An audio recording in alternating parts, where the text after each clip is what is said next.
The fifth book of Moses, called Deuteronomy, Chapter 25. If there be a controversy between men, and they come unto judgment, that the judges may judge them, then they shall justify the righteous and condemn the wicked. And it shall be, if the wicked man be worthy to be beaten, that the judge shall cause him to lie down, and to be beaten before his face, according to his fault, by a certain number. 40 stripes he may give him, and not exceed, lest if he should exceed, and beat him above these with many stripes, then thy brother should seem vile unto thee. Thou shalt not muzzle the ox when he treadeth out the corn. If brethren dwell together, and one of them die, and have no child, the wife of the dead shall not marry without unto a stranger. Her husband's brother shall go in unto her, and take her to him to wife, and perform the duty of an husband's brother unto her. And it shall be that the firstborn which she beareth shall succeed in the name of his brother which is dead, that his name be not put out of Israel. And if the man like not to take his brother's wife, then let his brother's wife go up to the gate unto the elders, and say, My husband's brother refuseth to raise up unto his brother a name in Israel. He will not perform the duty of my husband's brother. Then the elders of his city shall call him, and speak unto him.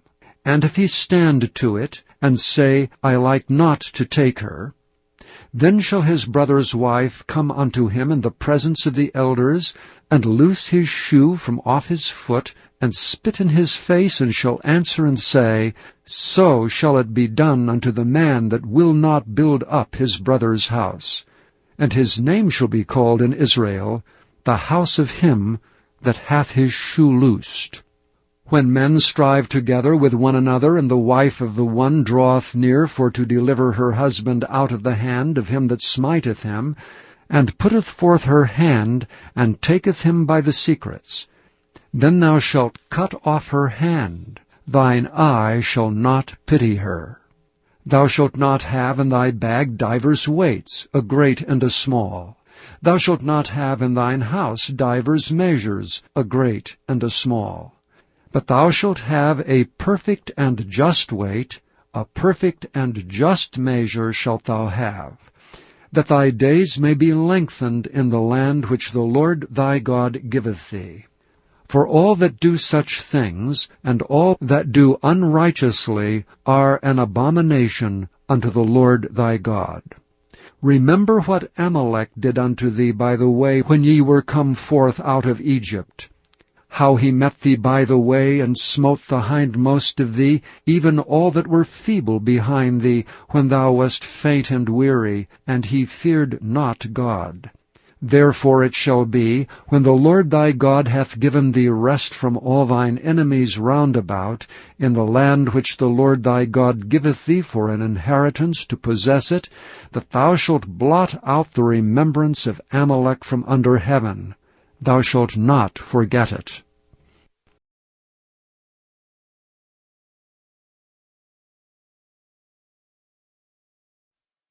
Thank you for listening to this recording of the King James Bible produced by Audio Scriptures International. Audio Scriptures International believes it is more important to spread the Word of God than to make a large profit.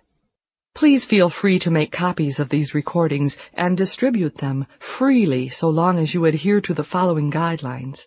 First, you may not charge any more than the cost to duplicate and send them. Secondly, you must make a complete copy of the recording, including this message. For commercial and fundraising distribution, please contact Audio Scriptures International for additional information.